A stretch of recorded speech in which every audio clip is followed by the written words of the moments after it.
glassed motes dance in the slanted afternoon light of the workshop, each a tiny glittering ghost.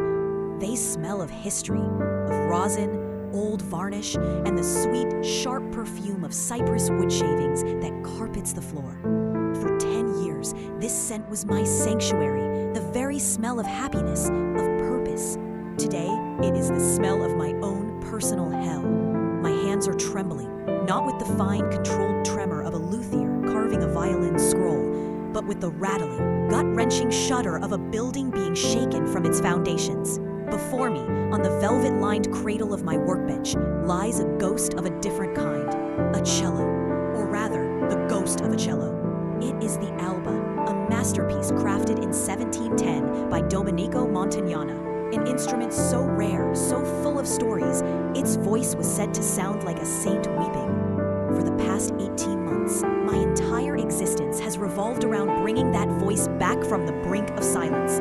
I have painstakingly mended its cracks, seamlessly grafted new wood into its fragile ribs, and spent hundreds of hours applying a varnish mixed from my master's secret, centuries-old recipe.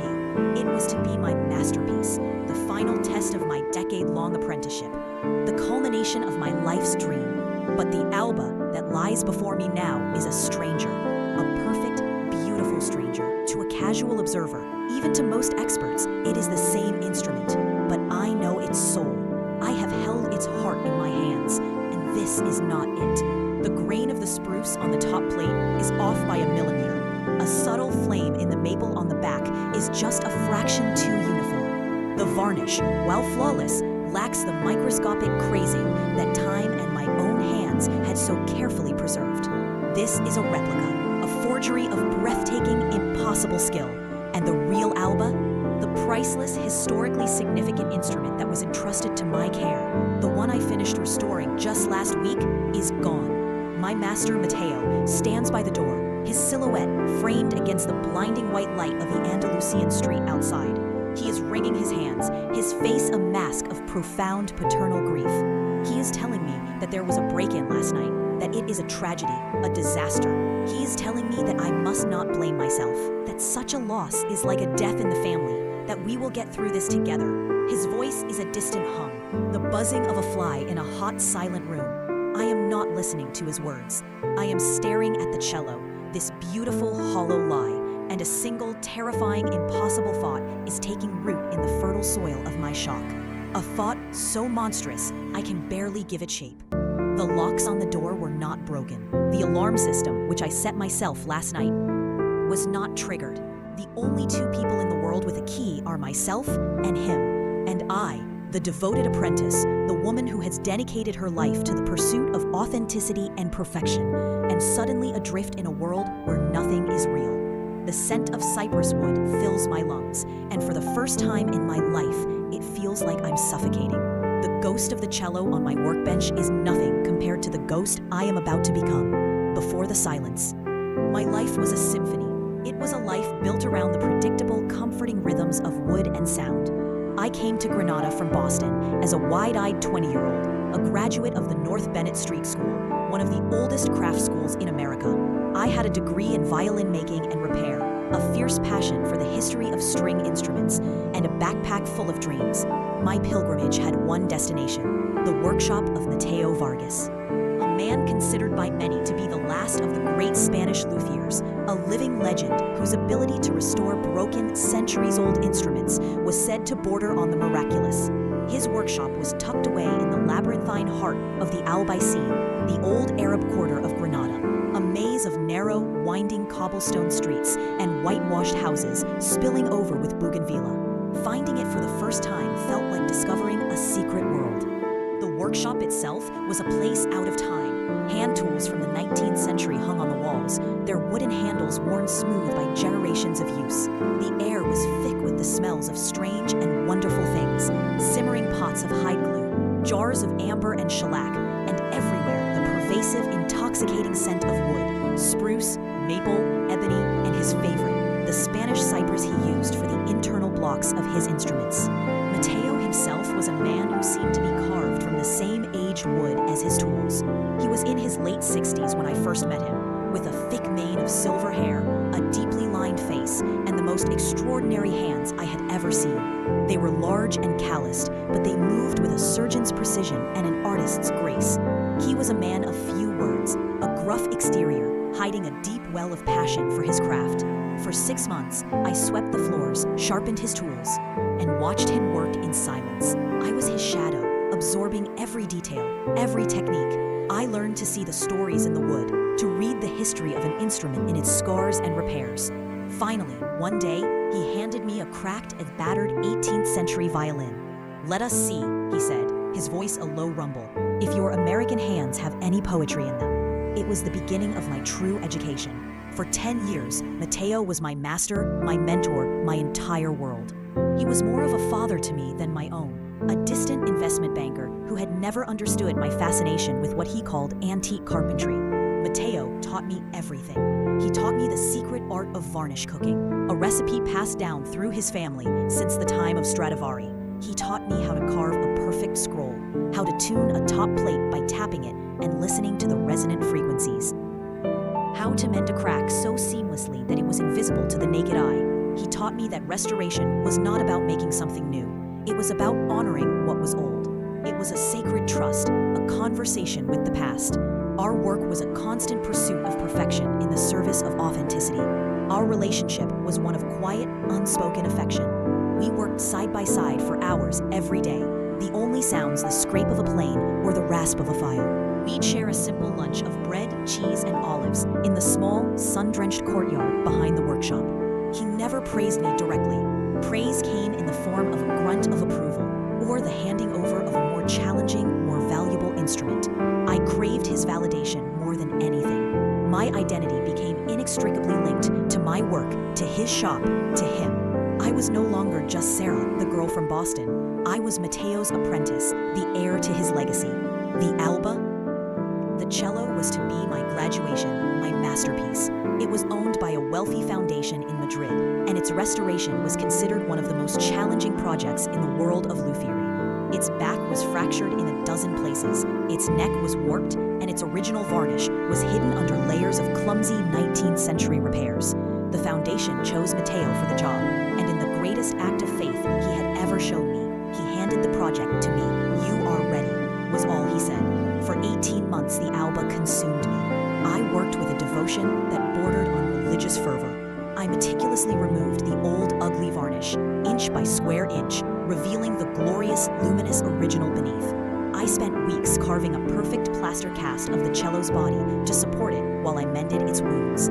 I used ancient techniques, grafting in new wood that I had spent months sourcing, matching the grain and age so perfectly that the repairs were like ghosts in the wood. It was the most difficult, most demanding work of my life, and I loved every second of it. As I neared the end, I could feel the cello coming back to life under my hands. It was no longer just a collection of broken wooden parts, it was breathing again. The final stages of varnishing were a slow, meditative process, each of the 25 layers applied with a feather-light touch, each one needing days to dry. The day I finished, I felt a sense of accomplishment so profound it was almost painful. I placed the cello in its cradle and stood back, my heart swelling with a fierce, protective love. It was perfect. It was authentic. It was the culmination of my entire life. Matteo came and stood beside me. He placed a heavy hand on my shoulder. I saw a wetness in his old, dark eyes.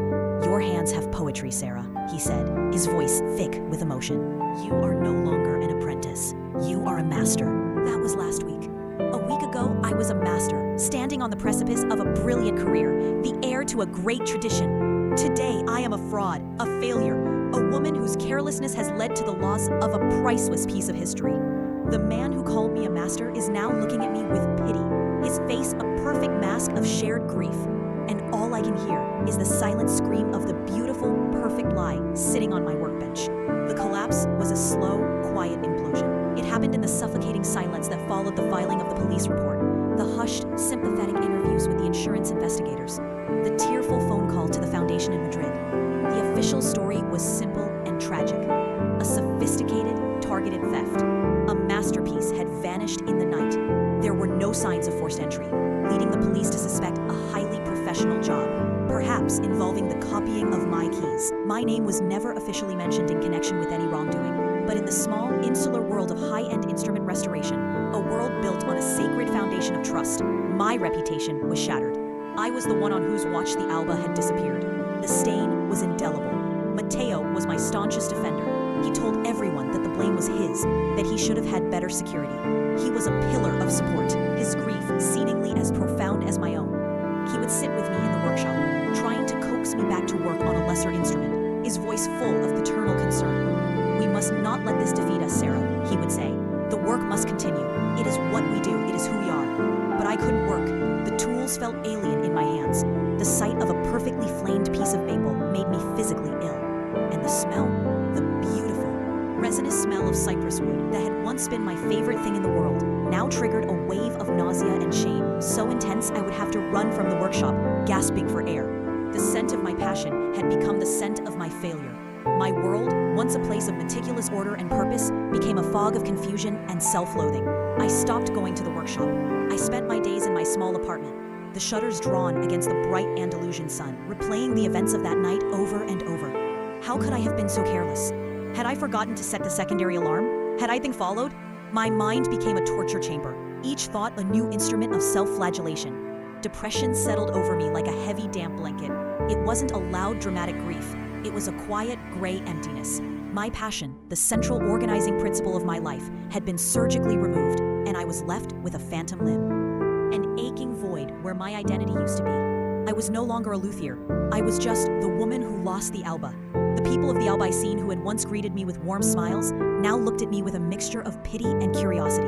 I felt like a ghost in my own life, haunting the cobblestone streets that had once felt like home. Matteo's concern for me seemed to grow in proportion to my decline. He would bring me food, knowing I wasn't eating. He would try to talk to me about the future, about other projects, about moving on, but his kindness felt suffocating. And beneath his grief, I began to sense something else, something I couldn't name, a strange, nervous energy, a desperation in his eyes that I mistook for concern for me. The truth is, my mind knew on some deep, intuitive level that something was wrong with the official story. The perfection of the replica, the lack of forced entry, Matteo's strange intensity. My subconscious was screaming at me, but I couldn't hear it. I wouldn't let myself hear it. To even consider the possibility that Matteo, my master, my father figure, could be involved in such a monstrous deception was a thought so cataclysmic it would have shattered the last remaining fragments of my sanity. It was easier, safer, to believe I was a failure than to believe he was a monster. So I embraced the shame. I wrapped it around myself like a shroud. My professional ruin was a tragedy. His betrayal would have been an annihilation. After 3 months of living in this gray purgatory, I knew I had to leave. I couldn't heal in a place so saturated with the memories of my failure. I told Matteo I was moving back to the United States. He was heartbroken. He begged me to stay, offered me a partnership in the shop, anything to keep me there. His desperation felt flattering, a testament to how much he valued me. In retrospect, I see it for what it was, the panic of a man terrified of being left alone with his own terrible secret. The day I left, I went to the workshop one last time to say goodbye. It was filled with the familiar, gut-wrenching smell of cypress. Matteo held me in a tight embrace, his old body trembling. "I am so sorry, my daughter," he whispered into my hair. "I am so sorry for all of this." I thought he was talking about the theft. Now I know he was giving me the only confession he would ever be capable of. My search for a new life was not a noble quest. It was a flight. I didn't go back to Boston. I couldn't face the questions, the pity. I ended up in New Orleans, a city as far removed from the quiet, sun-baked order of Granada as I could imagine. New Orleans was loud, chaotic, humid, and beautifully unapologetically broken. It was a city that wore its scars on the outside. It felt like the right place for a ghost. I rented a small, run-down apartment in the Marigny district. I took a job as a barista, serving chicory coffee and beignets to tourists. The work was anonymous, mindless. It required nothing of me but a pair of working hands.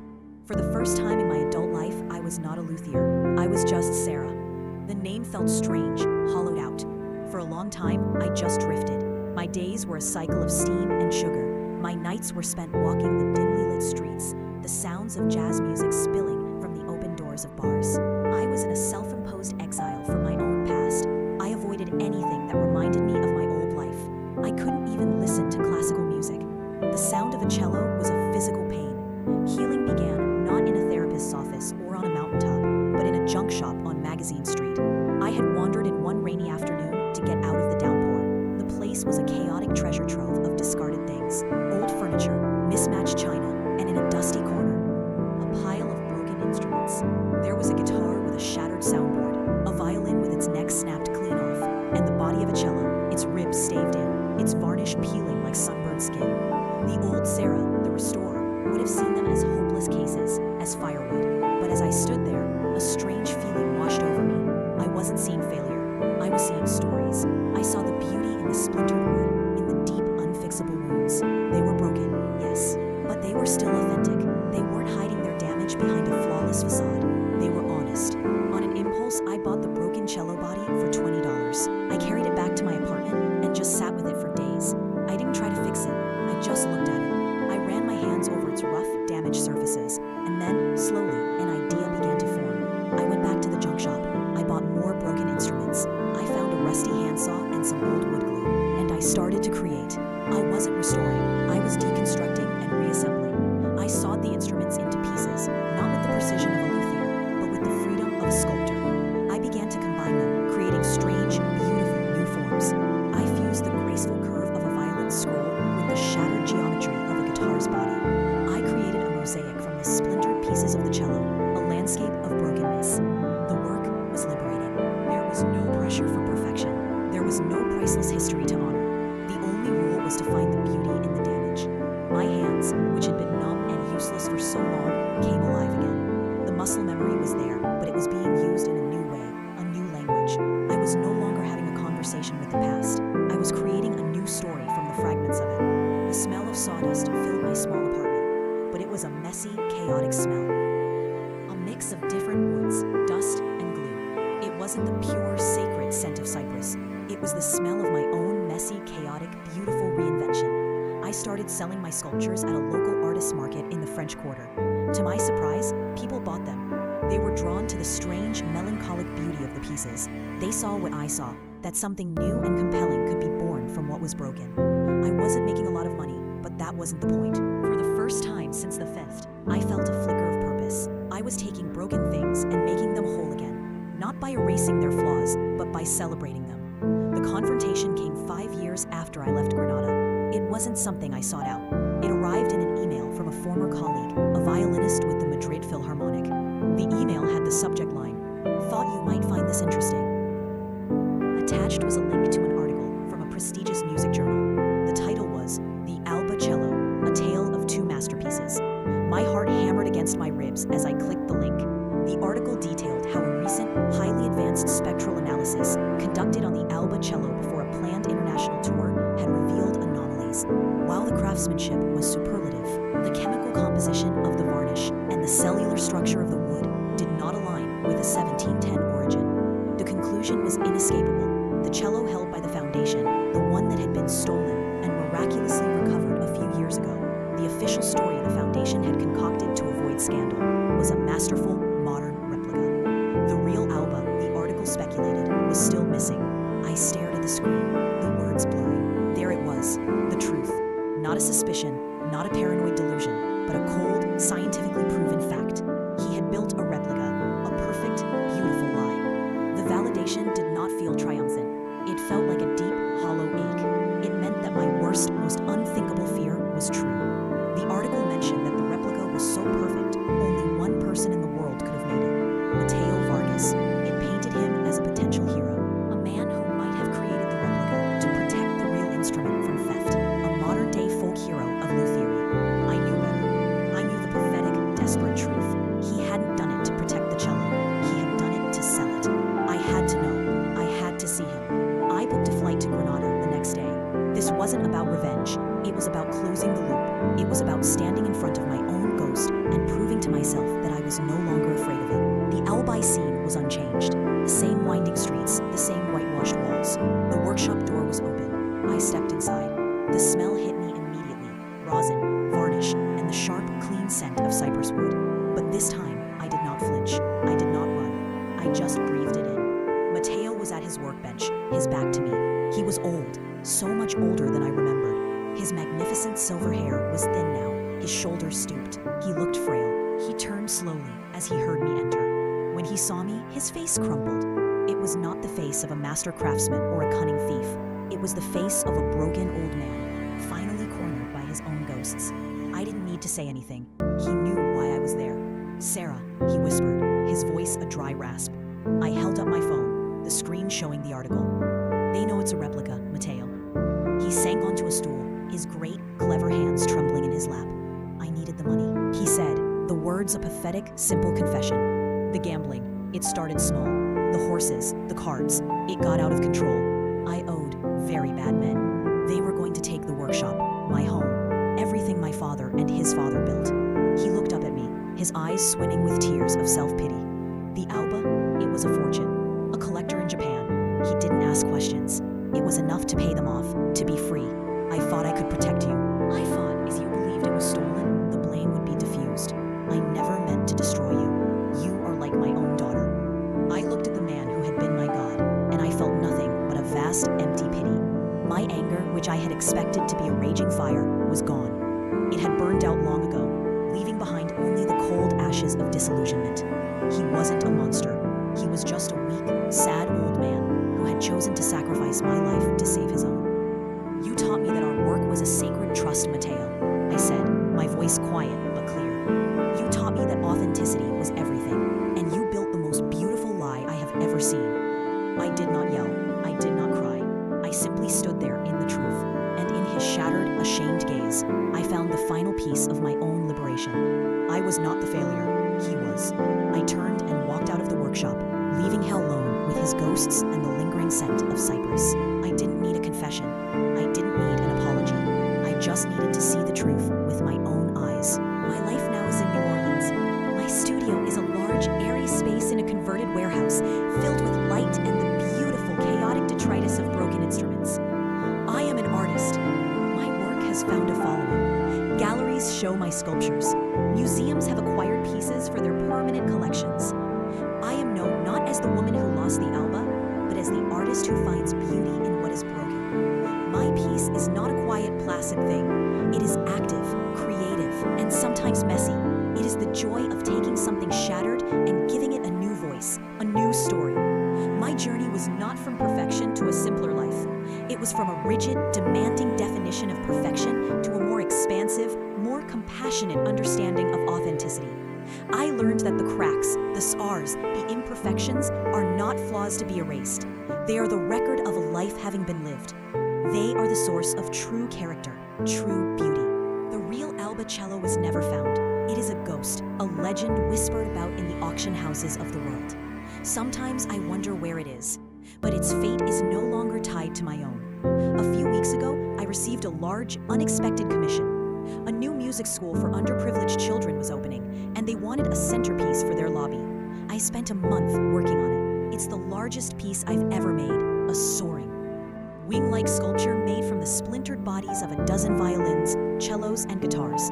As I did the final sanding, the air in my studio filled with the fine, fragrant dust of different woods. And in that cloud, I caught it, faint but unmistakable. The clean, sharp, resinous scent of a small piece of cypress I had used to brace the sculpture from within. I stopped working. I stood in the cloud of dust, and I breathed it in, deeply. It was no longer the smell of shame. It was no longer the smell of a